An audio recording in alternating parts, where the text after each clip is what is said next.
Graduado em Teologia e Administração, Adonias Júnior é pastor da Segunda Igreja Batista em Campos dos Goitacazes. Na noite de hoje, Adonias nos conduz à palavra de Jesus. Aumente suas expectativas e receba com muito carinho o pastor Adonias Júnior.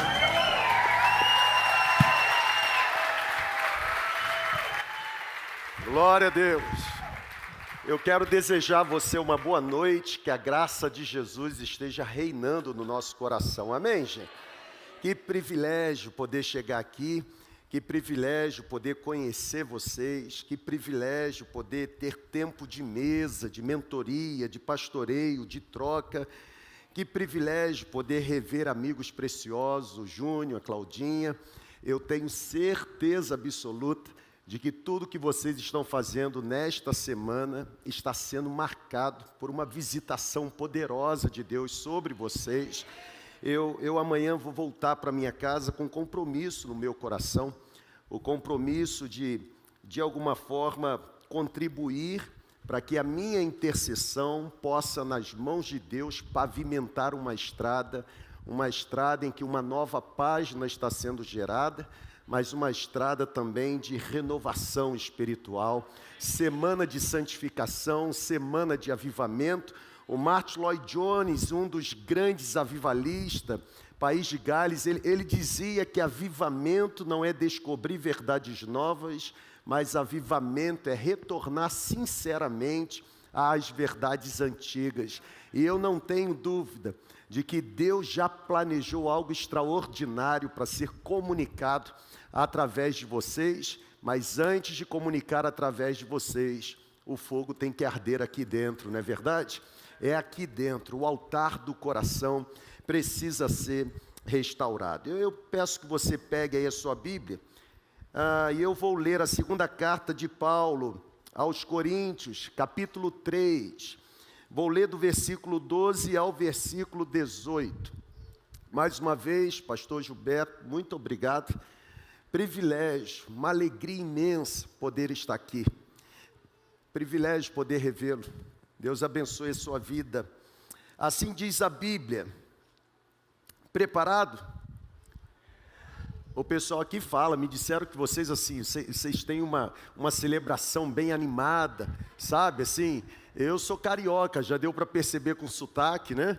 Então, assim, o carioca, ele gosta um pouco, assim, de um barulhinho, não é verdade? De um tempero na celebração. E disseram que se tem um lugar em Brasília onde a comida é bem temperada, é aqui. Então, eu estou feliz, né? Ó, viu? É só arriscar o fósforo, né? Semana de santificação e avivamento. Deus trouxe ao meu coração essa palavra. E eu quero olhar para esse texto e quero dividir com você algo que Deus preparou como porção para hoje. Hoje é o tempo da oportunidade. A Bíblia diz assim, segunda carta de Paulo aos Coríntios, capítulo 3, a partir do versículo 12. Portanto, visto que temos tal esperança, mostramos muita confiança. Preste atenção no versículo 13. Nós não somos como Moisés, que colocava um véu sobre a face, para que os israelitas não contemplassem que o resplendor da glória de Deus se apagava, ou se desvanecia. Na verdade, a mente deles se fechou, pois até hoje, o mesmo véu que antes cobria o rosto, permanece quando é lida a antiga aliança, não foi retirado, porque é somente em Cristo que o véu é removido. De fato, até o dia de hoje, quando Moisés é lido, um véu que cobria o rosto, agora passou a cobrir os corações. Mas quando alguém se converte ao Senhor, aleluia, o véu é retirado. Ora, o Senhor é o Espírito, e onde está o Espírito do Senhor, ali habita liberdade. E todos nós, que com a face descoberta contemplamos a glória do Senhor, Segundo a sua imagem, estamos sendo transformados com glória cada vez maior, a qual vem do Senhor, que é o Espírito. Vamos orar? Senhor, é com muita dependência do Teu poder e debaixo da iluminação do Teu Espírito que nós imploramos que a revelação da Tua palavra nos seja comunicada. O Senhor conhece cada pessoa que está neste lugar, seja aqui dentro, alguns do lado de fora. O Senhor também sabe daqueles que estão participando através, ó Deus, da transmissão, num momento posterior. O Senhor conhece o CEP de cada um, o Senhor sabe onde eles moram, o Senhor sabe como eles chegaram, e só o Senhor tem poder de criar o melhor cenário para que cada um volte para casa com a face descoberta e com a Tua glória, ó Deus, resplandecendo. Por favor, venha ao nosso encontro e nos dê a Tua palavra revelada. É a nossa oração em nome de Jesus. Amém. Quando eu estava pensando e tentando encontrar em Deus uma palavra que pudesse compartilhar algo que de fato eu entendia no meu interior como sendo o propósito de Deus para mim e para você, neste tempo, neste dia, eu me deparei com esse texto. E eu começava a pensar, semana de santificação, avivamento, e é óbvio que toda entrega irrestrita, toda entrega deliberada vai resultar numa visitação extraordinária, numa nova visitação, num novo mover. E eu me lembrei desse texto, na verdade, eu me lembrei da experiência de Moisés em Êxodo capítulo 34. Aqui nesta passagem, o apóstolo Paulo, escrevendo para a igreja dos Coríntios, Paulo está falando sobre como a liberdade por meio de Cristo é muito maior do que a fidelidade à lei de Moisés. Os versículos que eu li com você aqui do capítulo 3 da segunda carta de Paulo aos Coríntios, estes versículos estão se referindo a uma história que foi contada, pintada no Antigo Testamento, um evento em que está registrado em Êxodo capítulo 34, a partir do versículo 29, quando Moisés, ele sobe ao monte para receber as tábuas da aliança. Está tranquilo? Você vai me monitorando? Eu estou acostumado com o povo de lá, você está acostumado com o povo de cá, e aí você vai levantando a mão, vai pedindo misericórdia, vai me fulminando com os olhos, você vai me controlando. Eu olho para esse texto e a Bíblia, ela diz, lá no Antigo Testamento, o texto que Paulo está fazendo referência, a Bíblia diz lá no livro de Êxodo, do Êxodo, que após Moisés se indignou por quê? Porque aquele povo que deveria ser um povo santo, aquele povo que deveria ser marcado como o povo do avivamento, agora estava idolatrando, estava adorando bezerro de ouro, e Moisés novamente sobe ao Monte Sinai. Moisés lá permanece por 40 dias, 40 noites, Deus conduziu Moisés novamente ao Sinai para reeditar os mandamentos que estavam nas tábuas que foram quebradas por Moisés. Esse é o background, ou esse é o pano de fundo da história. Paulo está relembrando aqueles cristãos de algo que tinha acontecido. Moisés subiu ao topo do monte. E lá no cume do monte, Deus entregou a Moisés os 10 mandamentos. Deus entregou a Moisés o decálogo, a lei ou os mandamentos que dariam ao povo um padrão a ser seguido, a fim de que pudesse existir santidade. O interessante é o fato do texto bíblico dizer que quando Moisés desceu com as tábuas da aliança nas mãos, o rosto de Moisés resplandecia, o rosto de Moisés brilhava. Estão aqui comigo, gente? O rosto de Moisés resplandecia. Por quê? Porque Moisés estava na brisa, ou Moisés estava no soprar do avivamento. A Bíblia diz que o rosto de Moisés resplandecia porque Moisés tinha conversado com o Senhor. Que visitação poderosa! Que marca de avivamento, que vislumbre de uma poderosa visitação de Deus sobre um homem.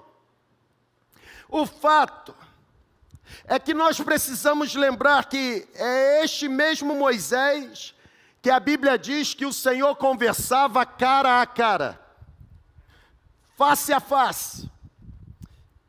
Embora, quando eu leio esse texto, eu me lembre de alguns momentos em que eu me debrucei sobre a experiência de Moisés, eu novamente quero destacar, embora aqui para vocês seja a primeira vez, eu quero destacar que sempre que eu li essa história, sempre que eu lia na Bíblia que Moisés cobriu o rosto com um véu, sabe a interpretação que eu fazia? Na verdade não era uma exegese, era uma exegegue.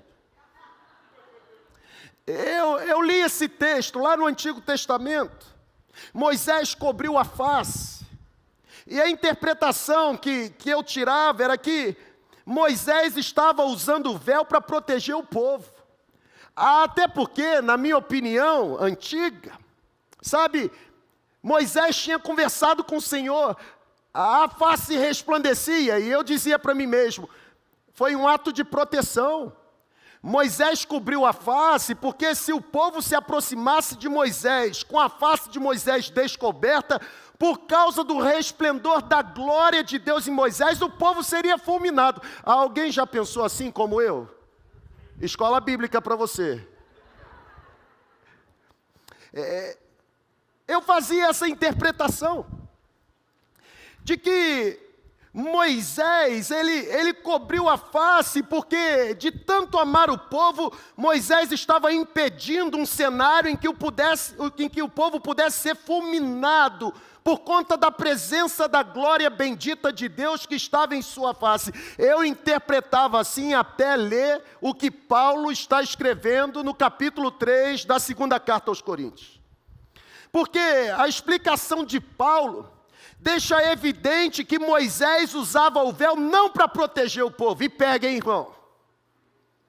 Moisés não usava o véu para impedir que o povo fosse fulminado. Na verdade, Moisés estava usando o véu para impedir que o povo percebesse que a glória que antes o havia visitado estava se desvanecendo. É o que está escrito no versículo 13. Não somos como Moisés, que colocava um véu sobre a face, para que os israelitas não contemplassem o resplendor que se apagava. Quando eles ficam quietos assim, é o que, pastor? De boa? Beleza. Ô irmão, eu sou de outra tribo. Eu estou me...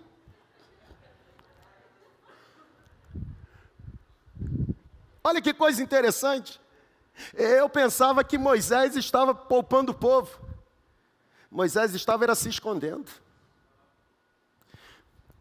Moisés não cobriu a face para que o povo não fosse fulminado. Moisés cobriu a face para impedir que o povo percebesse que a glória que antes brilhava estava se apagando. O que Moisés não queria era que as pessoas soubessem que o fogo que antes o havia visitado estava se esvanecendo.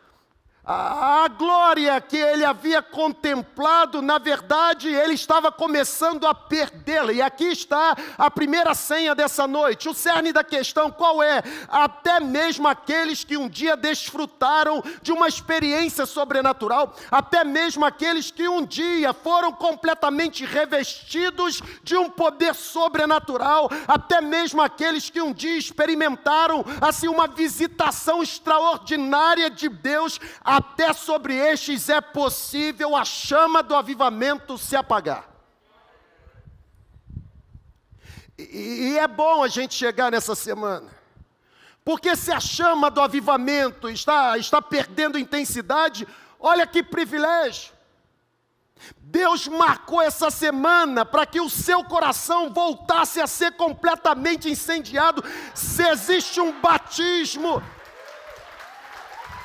se existe um batismo, que eu vim para cá orando e vim mesmo, Porque é um hábito que eu tenho. Eu sempre saio e peço a Deus o seguinte: Senhor, não me deixe entrar no auditório e olhar para o povo sem que os meus olhos vejam a face do Senhor.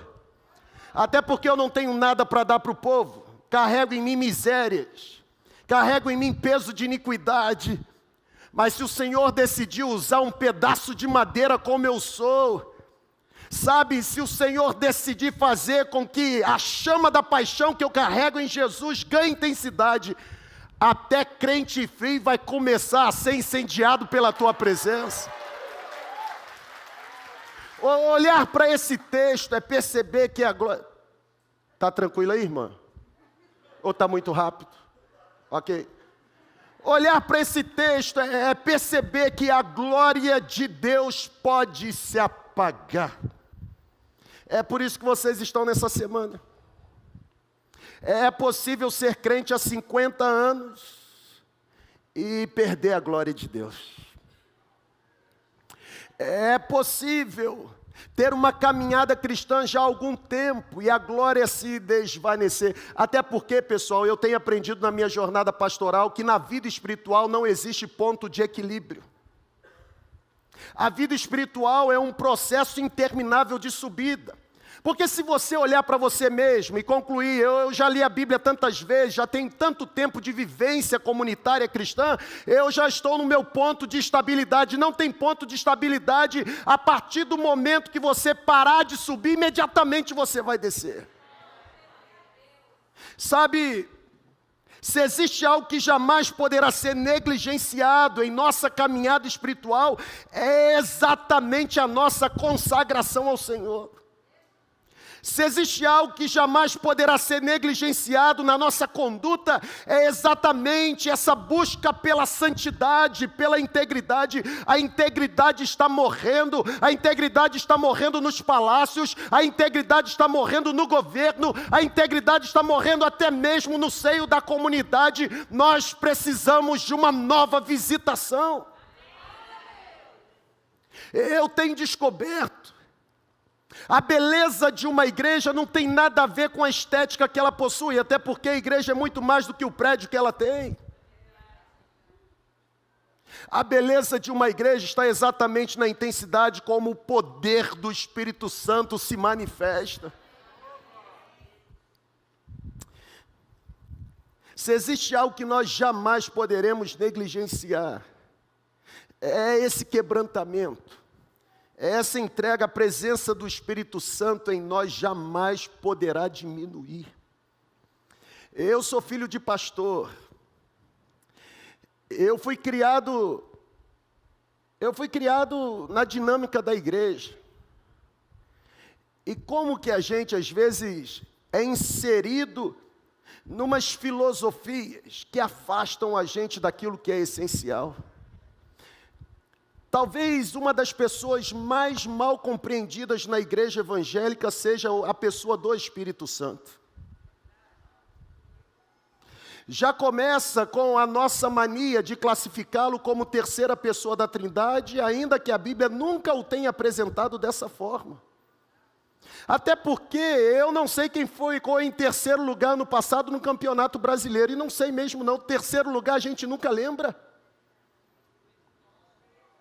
Talvez seja por isso que o Espírito Santo é uma pessoa mal compreendida no tempo de hoje. Na verdade, a pessoa do Espírito Santo deixou de ser exatamente quem a Bíblia diz que ele é, para se tornar motivo de divisão entre crentes conservadores e crentes mais renovados.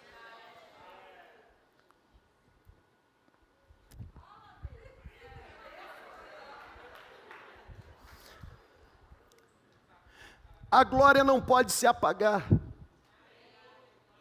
Eu venho de uma origem de um protestantismo histórico reformado, e de onde eu venho, a ênfase é o conhecimento. Sabe, aquilo ali é para quando eu terminar de pregar? Lascou, pode falar lascou não? Como é que é? Tá tranquilo? Sorry. Carioca. Desculpa, pastor. Não, irmã, desse jeito não. Aqui. Não me passaram um briefing de oficial de dia, assim. De repente lá é tranquilo e aqui é um palavrão, mas não é não, tá tudo bem. Eu tô com a perna tremendo agora.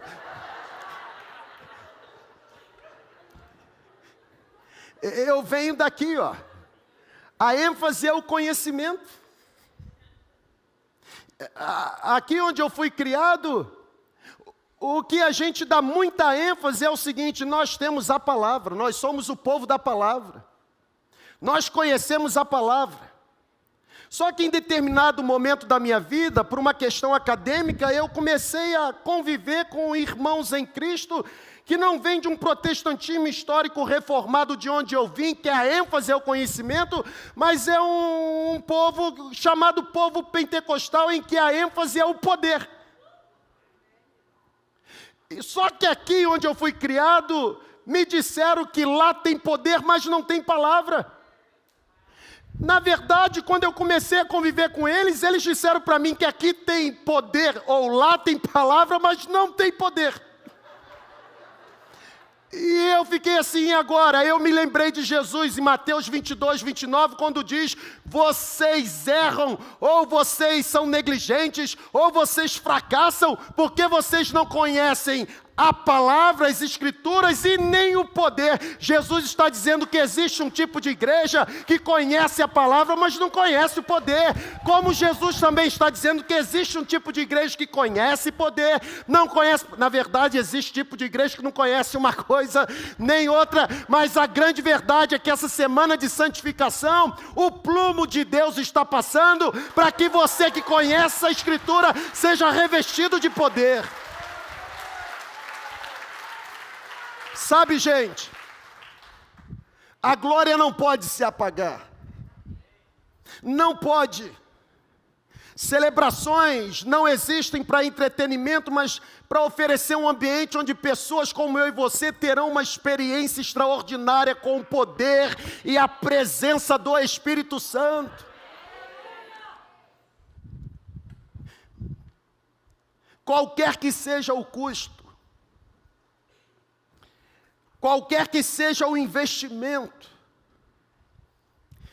qualquer que seja a renúncia, qualquer que seja a entrega, nós devemos manter a chama do avivamento queimando no altar do nosso coração.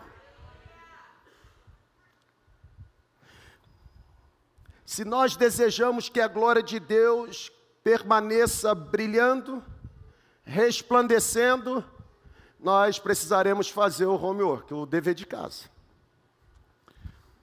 Nós precisaremos obedecer 2 princípios, e eu apresento agora para você. Primeiro lugar, a glória começou a se apagar, Moisés começou a perdê-la. Eu penso que não é uma experiência legal para mim e para você.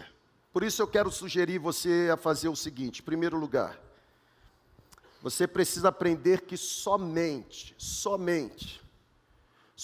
o mover do Espírito Santo é capaz de remover o véu. Eu vou repetir. Somente o poder do Espírito Santo é capaz de arrancar o véu, porque o véu ofusca o brilhar da glória de Deus. Este é um bom momento para começarmos a refletir que tipo de véu está cobrindo a nossa face que precisa ser removido nessa semana. Para que haja santificação. Ontem eu estive aqui, fui muito abençoado, e alguém aqui, não sei se foi você, citou Josué capítulo 3, versículo 5. Santifiquem-se hoje, porque amanhã o Senhor fará maravilhas no meio de vocês. Irmão, isso é profético.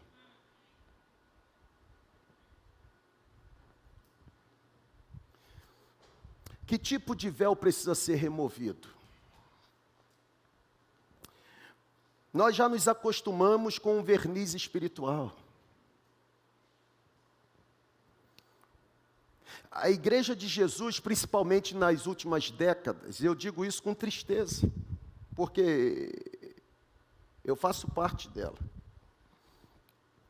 A igreja de Jesus, principalmente nas últimas décadas, está sofrendo uma espécie de estiagem espiritual.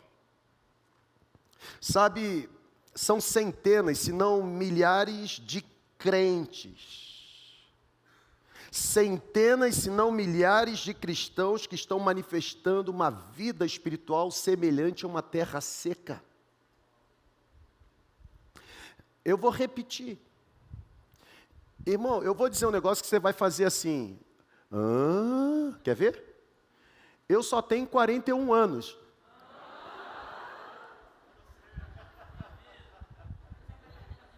Eu sabia que vocês iam fazer isso. Você sabe quantos anos eu já vivi, ou quantos dias eu já vivi em 41 anos? Mais de 14 mil dias. Eu vou fazer essa matemática aqui para você dormir com um barulho ensurdecedor. Eu consigo recuperar os 41 anos que já ficaram para trás? Eu só tenho uma vida. É a única e exclusiva vida que Deus me deu. Eu já queimei 14 mil dias da minha existência. Eu não tenho como recuperá-los. Agora você vai, com ênfase, que ligar na terra será ligar no céu. Você acha que eu vou viver mais 41 anos?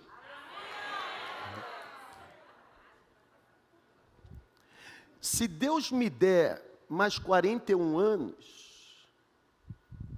eu não terei o vigor e a disposição nos próximos 14 mil dias que eu tive nos 14 mil dias que já ficaram para trás. Significa dizer que a probabilidade de eu produzir para Deus daqui para frente é menor do que eu tive para trás.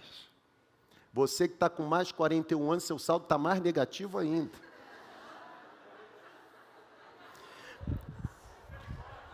E sabe o perigo disso tudo? O perigo disso tudo é que quando esse céu se rasgar, porque uma trombeta vai tocar, e quando esse céu se rasgar e o Redentor com poder e glória voltar, a Bíblia diz que Ele que é dono absolutamente, porque nós somos donos relativamente, mas Ele que é dono absolutamente, Ele vai exigir prestação de contas dos mordomos, dos administradores. Nós somos relativamente donos da vida que temos, absolutamente de jeito algum. E aí ele vai perguntar, o que você fez? Eu vou dizer, eu me casei. E ele diz, e aí? Eu fiz 2 filhas lindas, e daí? Eu pastoreei uma excelente igreja. Eu fiz parte de um grupo extraordinário. Irmão, eu vou esgotar o meu estoque de justificativo. E quando eu esgotar o meu estoque de justificativo e não tiver mais o que falar, a única coisa que vai me restar é dizer o seguinte, o que eu deveria ter feito com a única e exclusiva vida que o Senhor me deu? E eu vou ouvir, a única coisa que você não fez. Porque você até produziu muitas coisas, mas as muitas coisas que você produziu, eu não tinha o menor interesse que você pudesse produzir, porque eu só te dei uma ordem.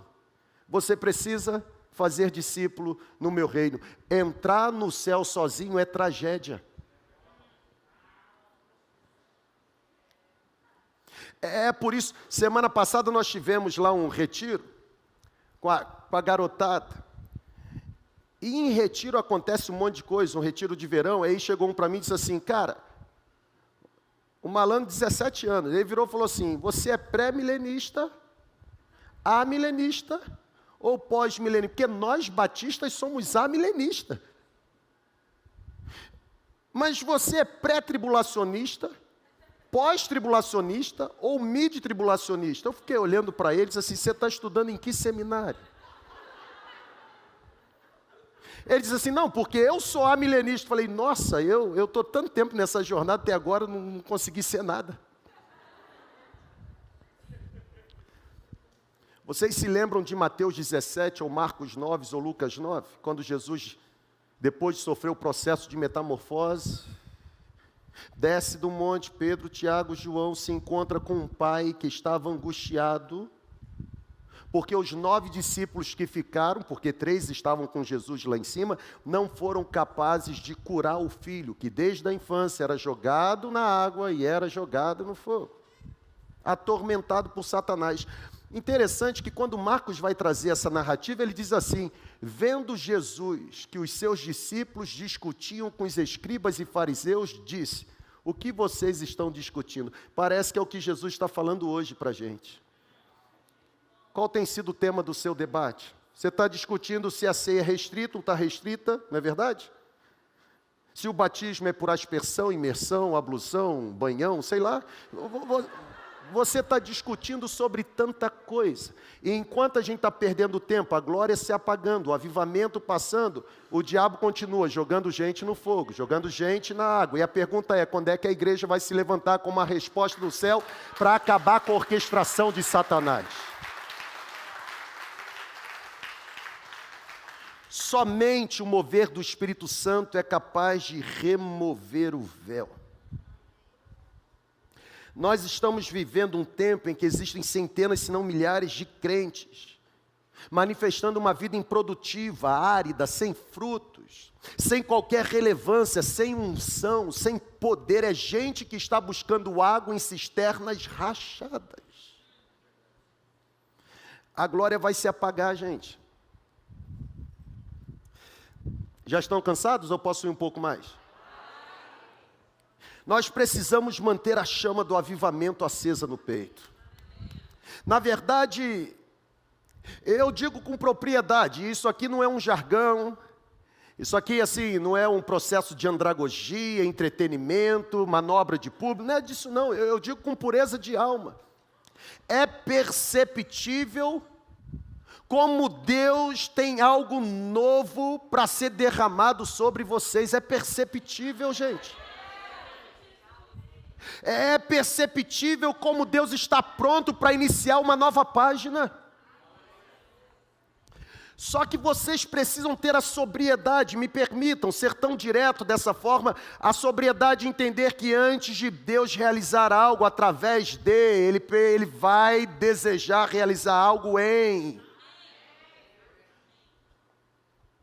É por isso que precisa ter santificação, porque Deus usa todo tipo de vaso, alto, baixo, gordo, magro, cabeludo, careca, de plástico. Deus só não usa vaso sujo. Tem que limpar a xícara, para que o óleo seja derramado. O mover do Espírito Santo tem capacidade de remover o véu. Sabe, eu acredito que algo novo e tremendo está para acontecer. Eu acredito mesmo que um poderoso avivamento do céu está pronto para trazer uma renovação espiritual sobre nós. Vocês aqui em Brasília, eu lá no Rio de Janeiro, eu tenho certeza que existe um sopro do Espírito Santo em nosso favor, um avivamento que nos dará uma igreja não apenas bela por fora, mas principalmente poderosa no testemunho, eficaz, renovada por dentro. Sabe, gente, nós precisamos de uma nova visitação. Nós precisamos de um mover espiritual que nos arranque enquanto igreja dessa vergonhosa religiosidade falida. Nós precisamos de uma visitação espiritual que nos arranque com o poder dessa religiosidade, essa vergonhosa religiosidade estéril, inútil, impotente. O que o Senhor tem para nós, gente, é a promessa de uma vida abundante, uma vida de poder, uma vida extraordinária. Será que isso não desperta em você o desejo de começar a arder em paixão? O derramamento do Espírito Santo é uma promessa clara, inconfundível, irrefutável e atual. Eu vou repetir. Estando você aqui, lembraram-se do exemplo? Ou 2 exemplos? Eu vou repetir, o derramamento do Espírito Santo é uma promessa clara, inconfundível, irrefutável e atual. Exemplo, não é correto, nunca foi correto teologicamente pensar, nunca foi correto biblicamente falando, admitir que o derramamento do Espírito Santo ficou restrito apenas ao Pentecostes. Não é correto. Porque uma coisa é eu recebê-lo como penhor da minha salvação e estar selado nele para o dia da redenção final. Isso é um ponto. Outra coisa é viver a minha vida, sendo completamente dominado e controlado por ele. Nem todo mundo que o tem como residente, o tem como presidente. Nem todo mundo que diz tê-lo é controlado por ele. É por isso que Paulo, quando escreve para essa igreja dos Coríntios, primeira carta, ele diz assim, aos crentes carnais. É uma categoria de crente que existe. É crente, mas é carnal. Está na Bíblia, gente.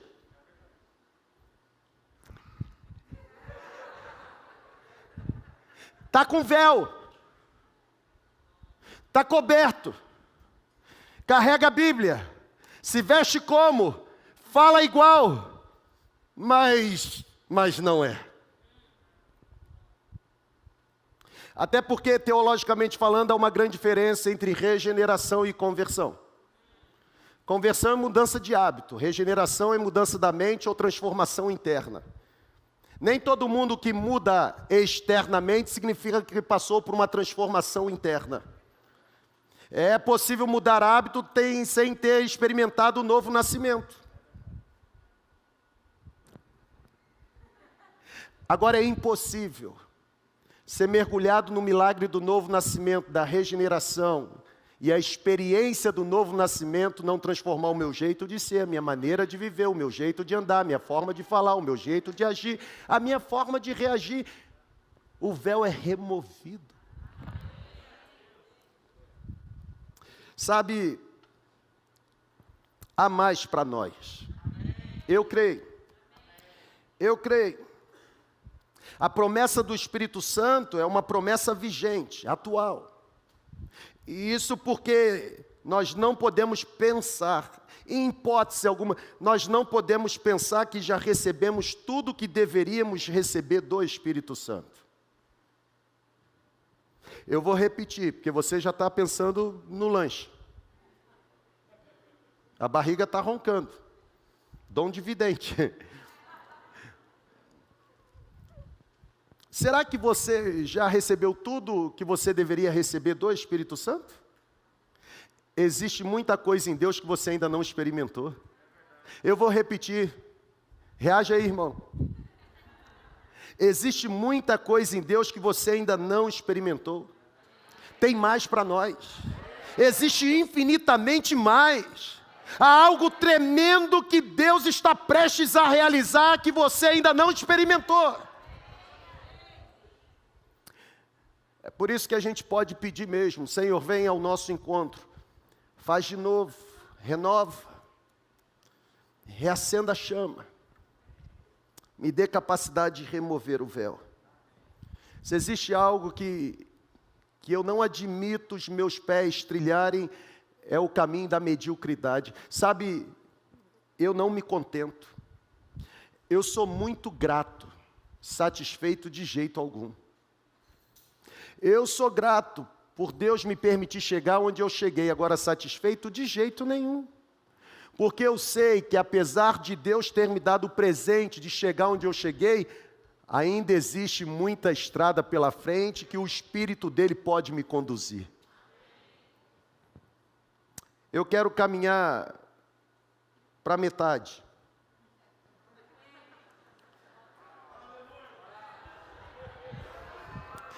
Eu percebi que tiveram alguns que disseram assim, Senhor, fecha a boca do leão. Deixa meu povo ir, Faraó. Nós não podemos nivelar a vida cristã. Nós não podemos nivelar a vida com Deus. Nós não podemos nivelar a vida de santidade, de entrega, com as pobres e minúsculas experiências que nós temos desfrutado ao longo da nossa caminhada espiritual. A Bíblia diz que Deus pode fazer infinitamente mais, de acordo com o seu poder que opera em nós. Sabe, a Bíblia diz que o que olho nenhum viu, ouvido nenhum foi capaz de ouvir, e não chegou até a mente do ser humano, exatamente o que Deus está preparando ou tem preparado para nós. Lembre-se, enquanto existirem vasilhas vazias, o azeite continuará jorrando. O problema não é azeite, o problema é vasilha. Vocês sabem que eu estou citando o texto, segundo o livro dos Reis, capítulo 4. Versículo 6 diz, o azeite parou. Parou quando? Quando as vasilhas vazias terminaram. A Bíblia não diz em nenhum momento que o azeite acabou. A Bíblia diz que o azeite parar é diferente de acabar. Se existissem vasilhas vazias, o azeite continuaria jorrando. Porque o azeite do céu é uma fonte inesgotável. O que o Espírito está soprando sobre nós agora? Quanto menos de você existir em você, mais espaço haverá para que você seja cheio do azeite do Espírito Santo.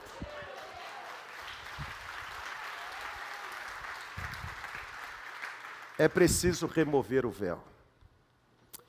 Segundo e último lugar, eu disse que somente o mover do Espírito Santo é capaz de arrancar. Mas eu quero caminhar para o final dizendo para você o seguinte, somente o mover do Espírito Santo e Moisés estava perdendo a glória. Somente o mover do Espírito Santo mantém a unção profética viva. Eu vou repetir. E se você puder, como um ato de aceitação, levante a sua mão, por favor. Somente o mover do Espírito Santo mantém viva a unção profética. Moisés não ia fazer o que fez, porque era Moisés. Moisés fez o que fez, porque a glória estava com ele. Ou seja, uma excelente observação que a gente precisa fazer. Pastor, não basta ser um eco, tem que ser uma voz. Eu vou repetir. Não basta fazer barulho. Olha para cá, por favor. Não basta fazer barulho. Tem que tocar a trombeta de Deus. Eu vou um pouquinho mais. Vocês se lembram de João Batista, o profeta? Eu sou a voz daquele que clama no... Ou seja, um homem esquisito aparece num lugar esquisito, pregando uma mensagem esquisita e se alimentando de coisa esquisita e se vestindo de forma esquisita. Na verdade, a igreja é o bonde dos esquisitos.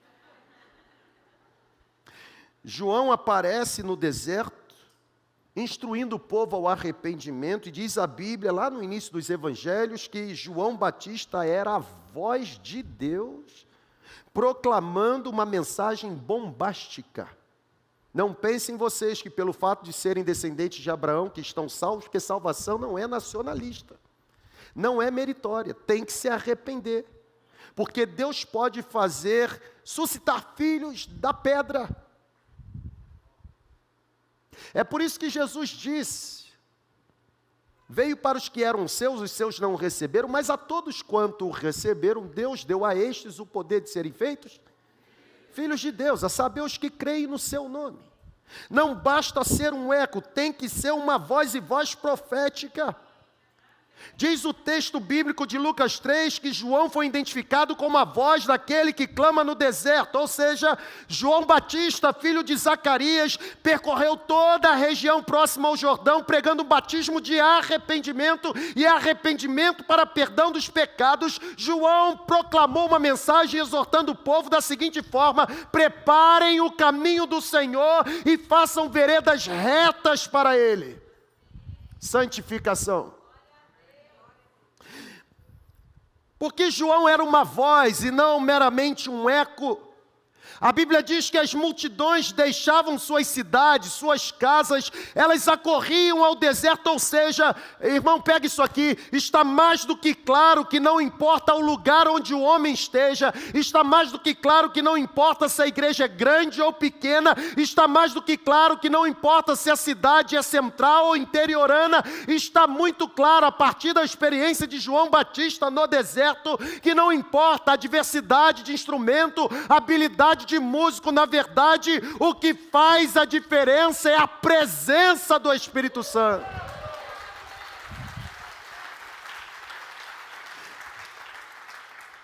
O que faz a diferença é ser a voz de Deus e ser a voz de Deus sendo ouvida. O problema é que nós estamos falando muita coisa, apenas eco. Até porque ninguém dá valor quando o que se fala é divorciado da forma como se vive. O que você é fala tão alto que eu não preciso mais ouvir o que você está dizendo. Sabe, gente, a condição para sermos a boca de Deus é arrependimento. Ontem eu vibrei quando o pastor de vocês subiu aqui e falou: a mudança da nossa nação não tem nada a ver com troca de político, porque não adianta trocar político enquanto o homem não for transformado. A mudança passa necessariamente pela transformação do caráter humano.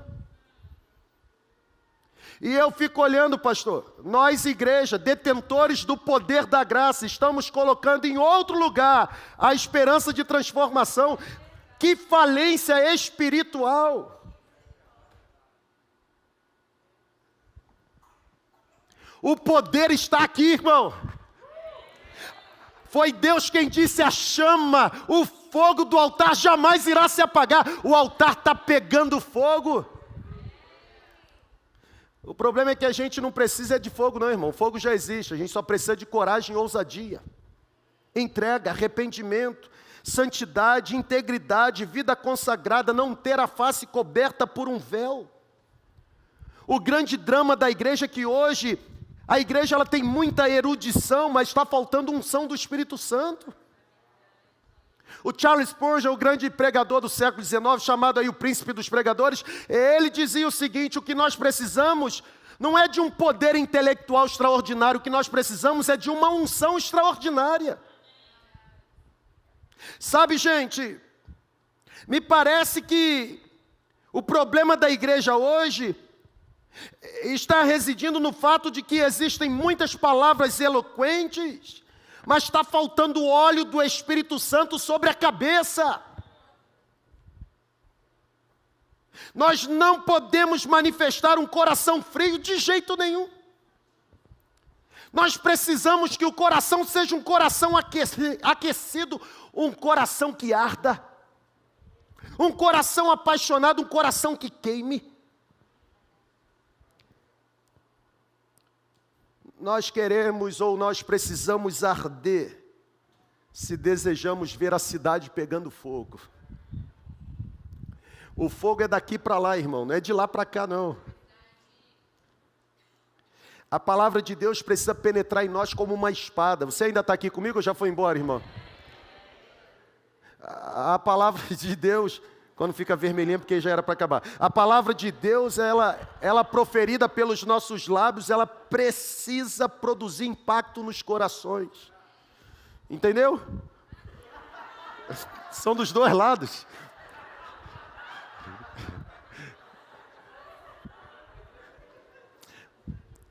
Eu vou pregar na igreja de pastores amigos. E aí tem uns que já perceberam que aquilo ali não funciona muito comigo. Sabe o que eles fazem agora? Manda o tecladista ir para o teclado e começa a tocar. Aí que eu me empolgo mesmo. Quer subir, irmão?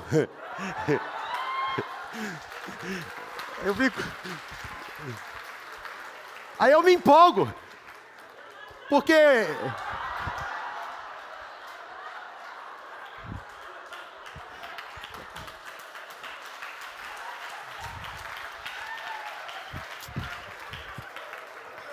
Senhor, abençoe os tecladistas. Abençoe mais o sonoplasta. Que ele agora pare o som do teclado.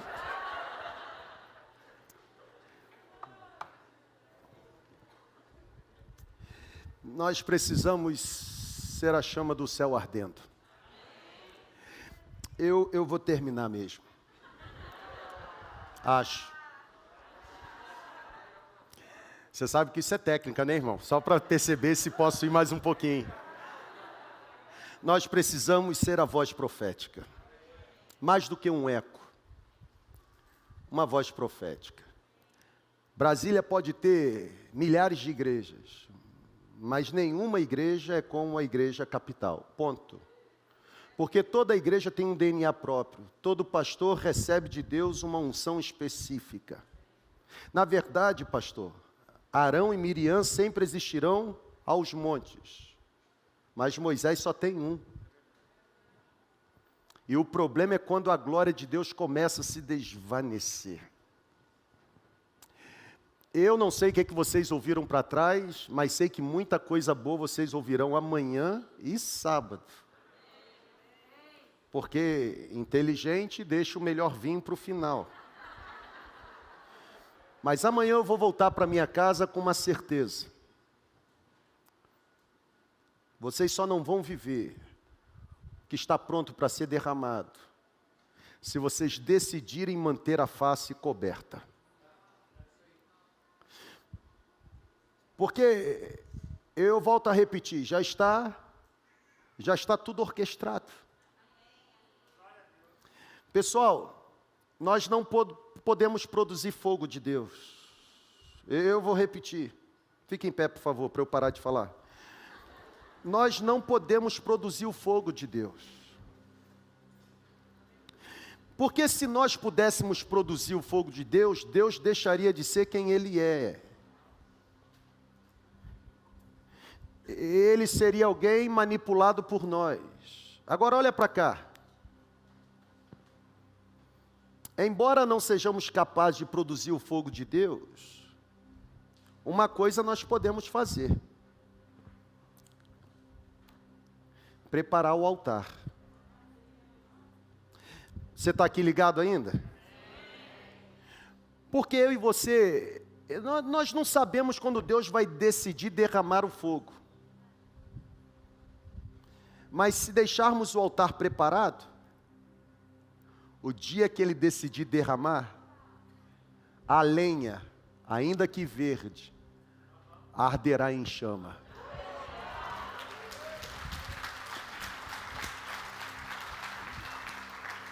Está na hora da gente descobrir a face. Eu vou repetir. Está na hora da gente descobrir a face. Eu sei que mudar dói. Eu sei que mudar gera conflito. Mas permanecer do jeito que a gente está é fatal.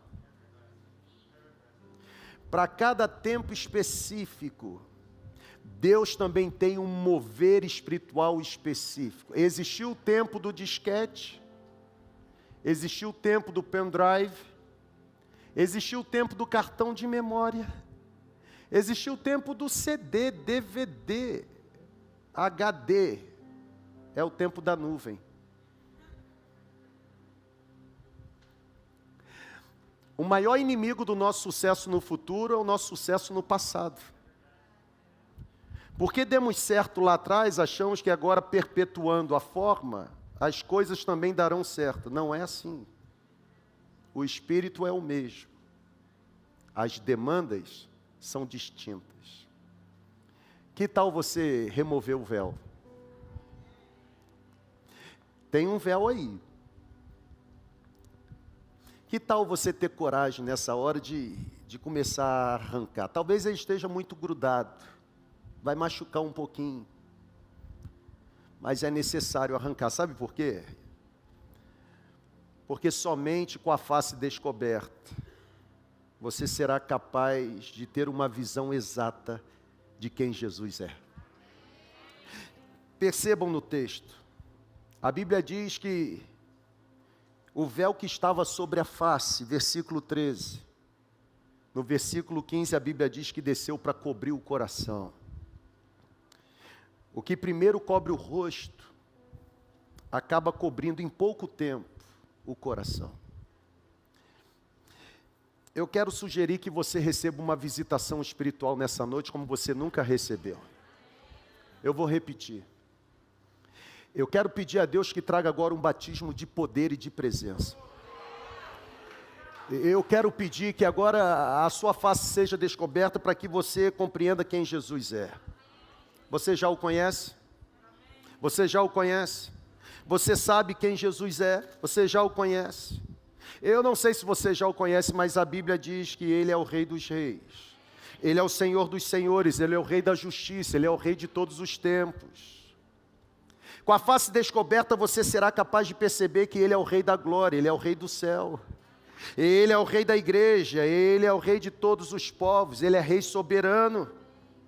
Com a face descoberta, você vai perceber que Ele é o alicerce seguro, Ele é a vida, Ele é o pão da vida, Ele é o novo e vivo caminho que nos leva diretamente à sala do trono do Pai. Com a face descoberta, você perceberá que Jesus Cristo é a rocha eterna, é a palavra da vida.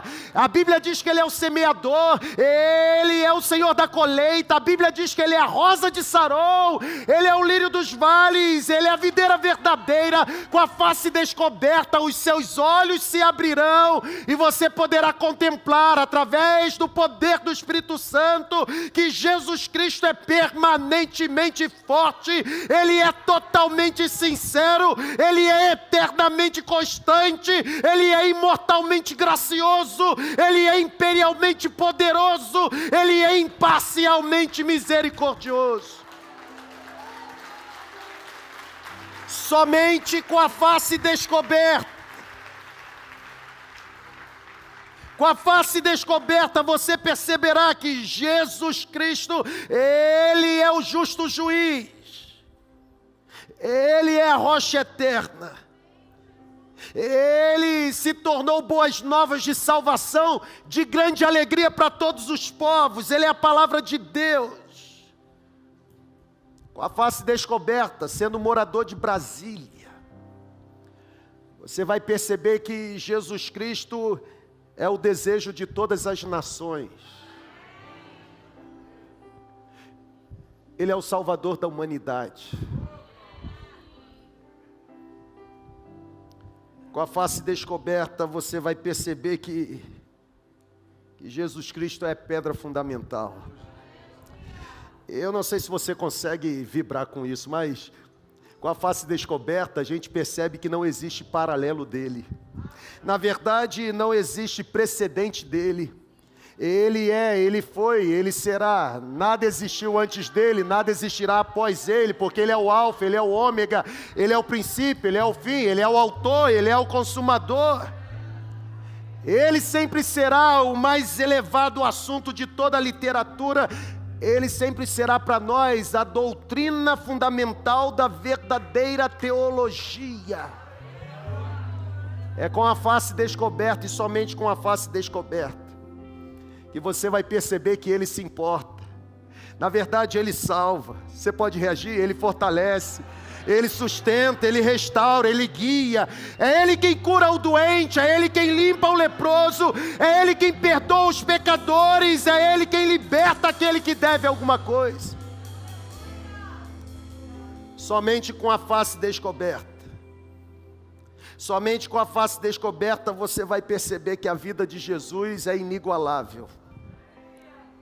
Somente com a face descoberta você vai perceber que a bondade de Jesus é ilimitada.